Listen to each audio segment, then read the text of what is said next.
নবম শ্রেণীর ছাত্রছাত্রীরা, আজকে আমাদের আলোচনার বিষয়বস্তু তারাশঙ্কর বন্দ্যোপাধ্যায় রচিত চন্দ্রনাথ গল্পটি।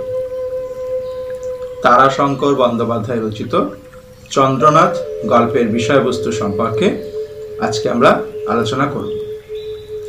তো আলোচনার শুরুতেই আমাদের জেনে নেওয়া দরকার লেখক সম্পর্কিত কিছু তথ্য, অর্থাৎ সাহিত্যিক তারাশঙ্কর বন্দ্যোপাধ্যায় সম্পর্কে আমরা কিছু জেনে নিই।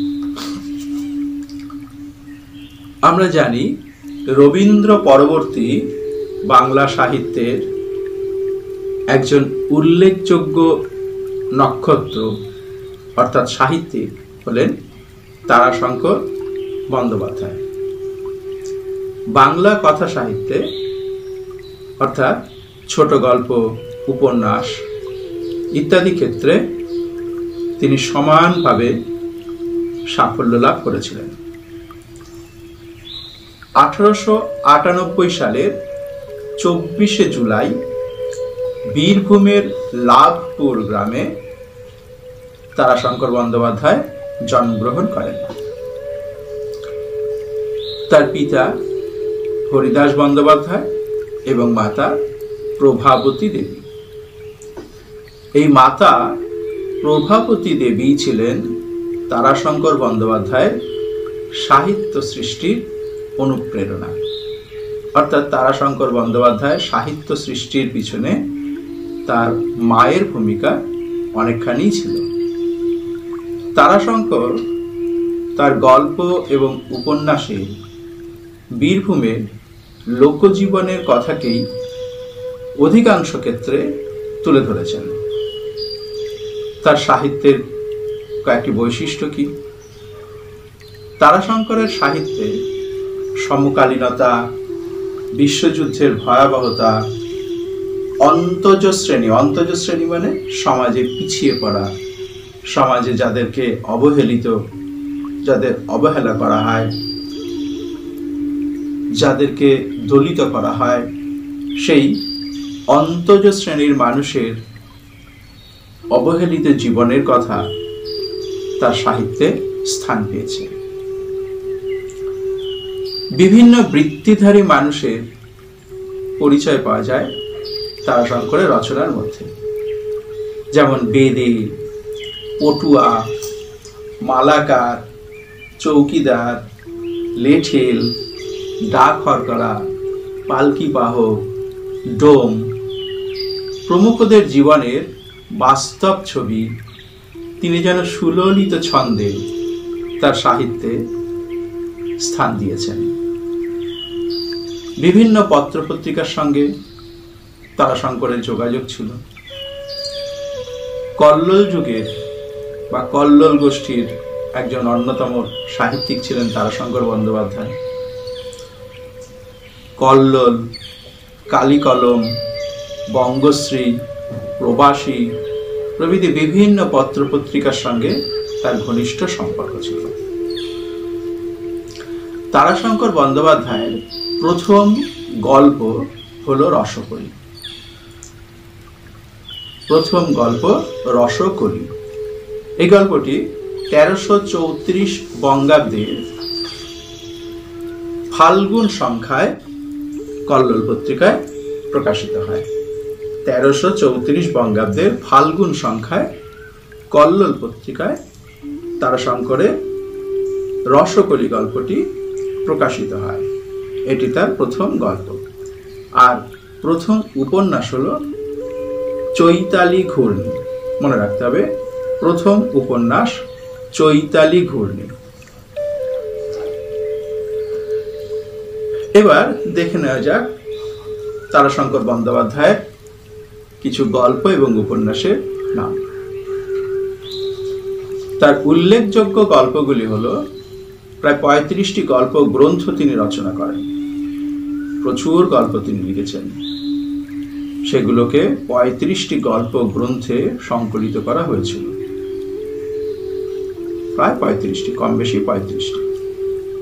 তো উল্লেখযোগ্য গল্পগুলি হল ছলনাময়ী, জলসাঘর, তারিণী মাঝি, রসকলি, ৩-০, বেদেনী, জাদুকরি, হারানো সুর, ২০ পাথর, পঞ্চকন্যা, নারী ও নাগিনী, মানুষের মন ইত্যাদি। এই যে হারানো সুর, জলসাঘর, এই গল্পগুলোকে কেন্দ্র করে বিখ্যাত ছায়াছবি অর্থাৎ চলচ্চিত্র কিন্তু তৈরি হয়েছিল, মনে রাখবে। এবার তারাশঙ্কর বন্দ্যোপাধ্যায়ের কয়েকটি উপন্যাসের নাম তোমরা জেনে নাও। আগেই বললাম, প্রথম উপন্যাস চৈতালি ঘূর্ণি। পরবর্তী সময়ে বহু উপন্যাস তিনি রচনা করেন, প্রায় 60টি উপন্যাস তিনি রচনা করেছিলেন। যেমন পাষাণপুরী, রায়কমল, আগুন, কালিন্দী, ধাত্রীদেবতা, গণদেবতা, কবি, হাঁসুলিবাকের উপকথা, আরোগ্য নিকেতন, নিশিপদ্ম, এমন বহু উপন্যাস তিনি রচনা করেছেন। হাঁসুলিবাকের উপকথা বাংলা উপন্যাস জগতে শ্রেষ্ঠ উপন্যাসগুলির মধ্যে একটি। মনস্তাত্ত্বিক দ্বন্দ্ব জটিলতা, বীরভূমের অন্তজ সম্প্রদায়ের কথা, সমাজের নিম্নবিত্ত মানুষের রীতি নীতি প্রভৃতি এই উপন্যাসের মধ্যে স্থান পেয়েছে। বিভিন্ন সময় সাহিত্য সৃষ্টির জন্য বেশ কিছু পুরস্কার তিনি অর্জন করেছেন। যেমন হাঁসুলিবাকের উপকথা এই উপন্যাসের জন্য তিনি শরৎ স্মৃতি পুরস্কার লাভ করেন। কলকাতা বিশ্ববিদ্যালয় শরৎ স্মৃতি পুরস্কারে তাকে ভূষিত করেন। এছাড়াও কলকাতা বিশ্ববিদ্যালয়ে সাহিত্য সৃষ্টির কৃতিত্বের জন্য জগৎ তারিণী স্মৃতি পদক পুরস্কারও তাকে প্রদান করেন, জগৎ তারিণী স্মৃতি পদক। এছাড়াও রবীন্দ্র পুরস্কার, সাহিত্য একাডেমি পুরস্কার, পদ্মশ্রী, পদ্মভূষণ, জ্ঞানপীঠ সাহিত্য পুরস্কার তিনি অর্জন করেছিলেন। এই তারাশঙ্কর বন্দ্যোপাধ্যায় বাংলা সাহিত্যের একজন উজ্জ্বল ব্যক্তিত্ব। 1971 সালের 14 সেপ্টেম্বর তিনি ত্যাগ করেন।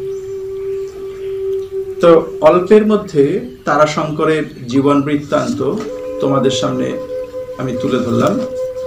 এবার আমরা গল্পের বিষয়বস্তুর মধ্যে প্রবেশ করব।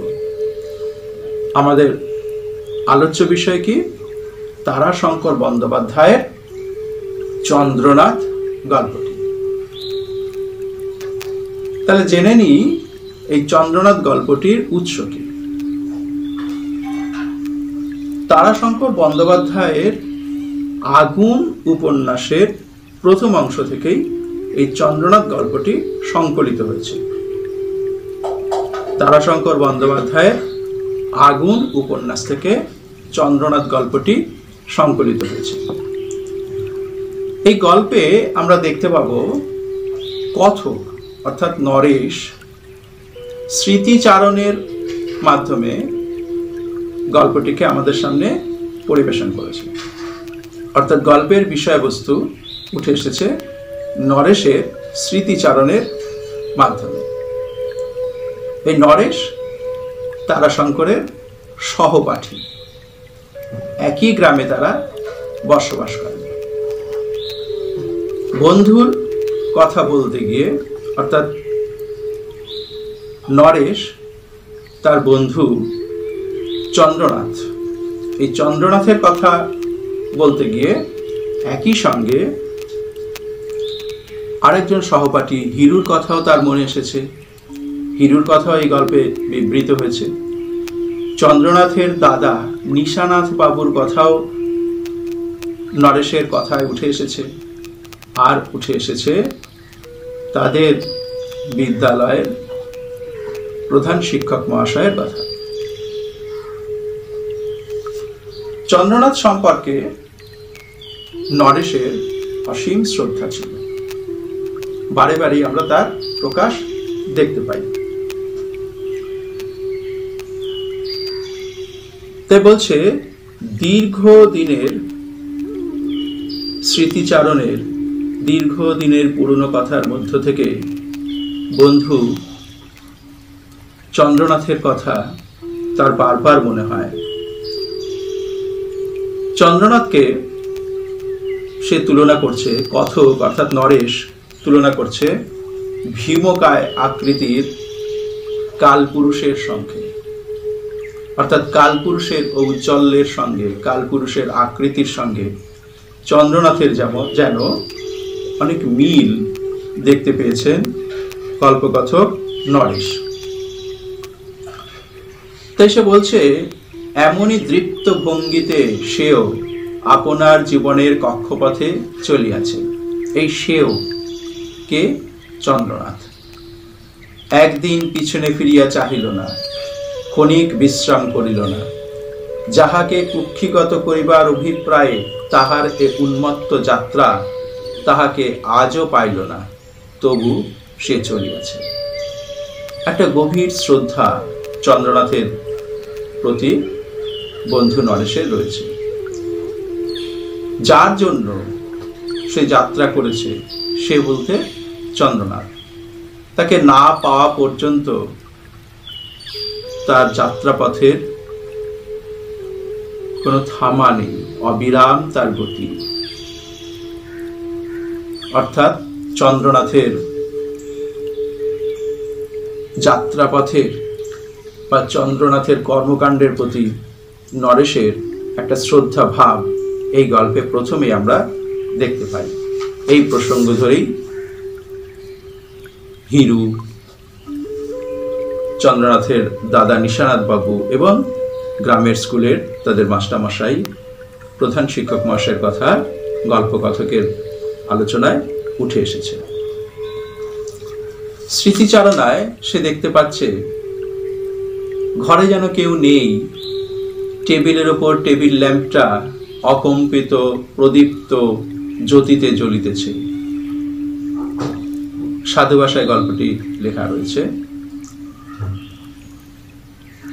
সেই ঘরের মধ্যে বসে গল্পকথক যেন অতীত চালি হয়ে গেছেন। অতীতের কথা তিনি তার স্মৃতিতে উঠে আসছে। স্বল্পালোকিত ঘরে তিনি বসে আছেন এবং চন্দ্রনাথ, হিরু, নিশানাথ বাবু তাদের ছবি যেন তার মনের দর্পণে উঠে আসছে। ছবিটা স্পষ্ট নয়, অস্পষ্ট। তাই বলছেন, অলিক কায়াময় ছায়া, তবু সে আমার স্মৃতি স্মরণে বাধা দিয়া তাহারই দিকে আকর্ষণ করিতেছে। কাহার দিকে? সেই চন্দ্রনাথের দিকে, বন্ধুর দিকে, বন্ধুর কথার প্রতি, বন্ধুর আচরণের প্রতি লেখক অর্থাৎ নরেশের যে আকর্ষণ রয়েছে সেই দিকেই যেন তাকে ধাবিত করছে।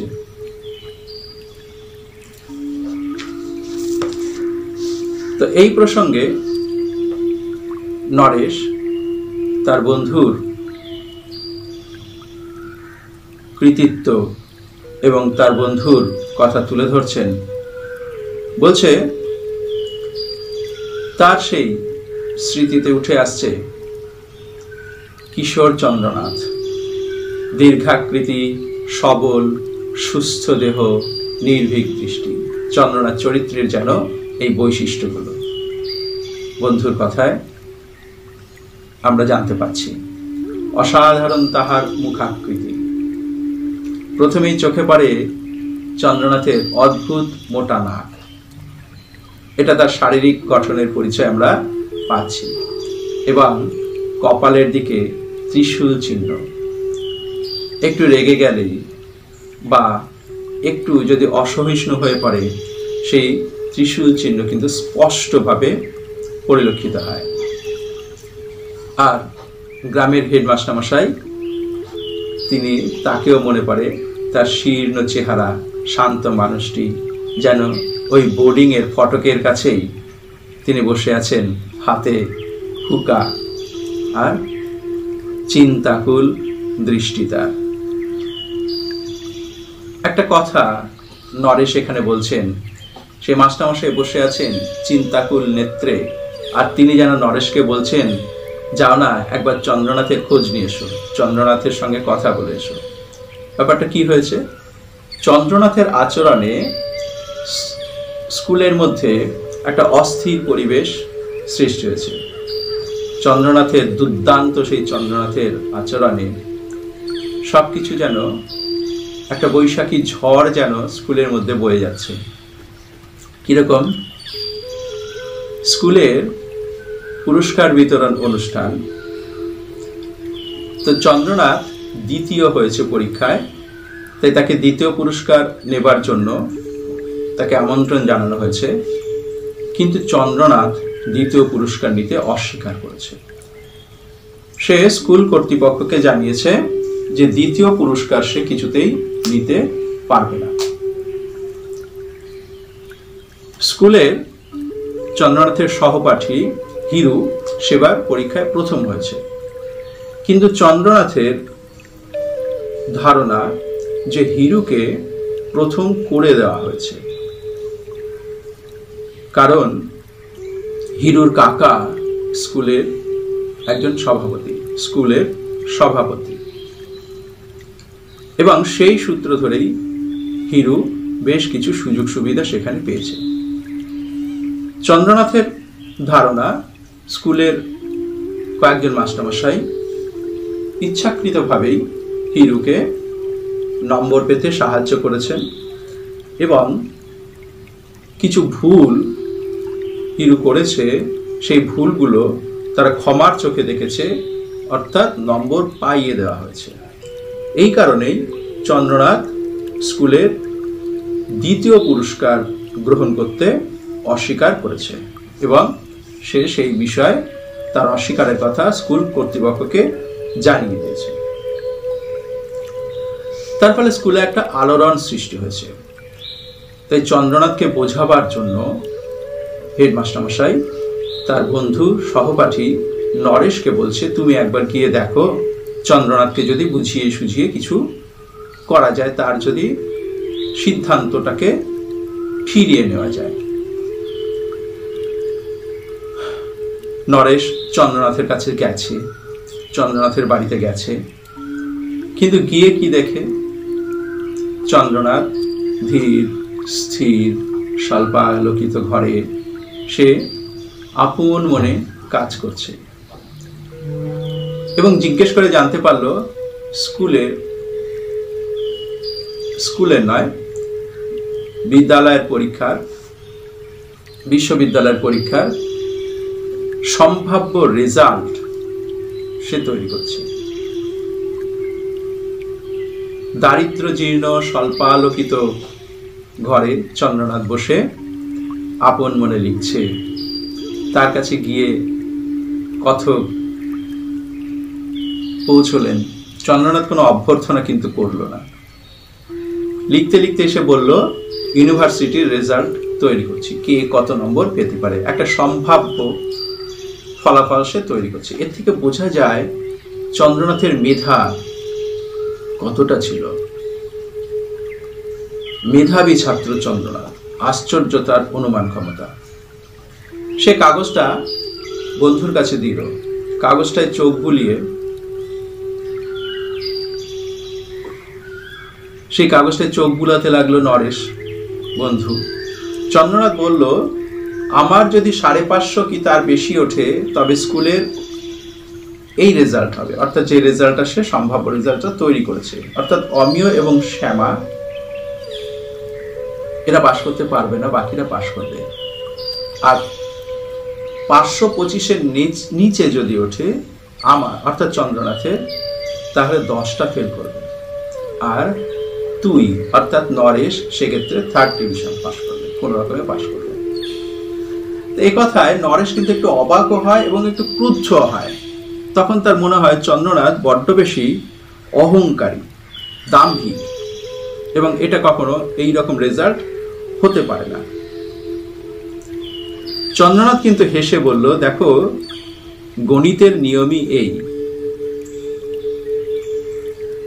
আঙ্কিক নিয়মে যার মূল্য যতবারই আমরা কষে দেখব না কেন একই রকমই হবে। একের মূল্য কমলে আর একের মূল্য কমবে। তো লেখক কিছু একটা বলতে যাচ্ছিলেন, কিন্তু আর বলতে পারলেন না। আমরা পরবর্তী সময় দেখব চন্দ্রনাথের অনুমান কতটা সঠিক।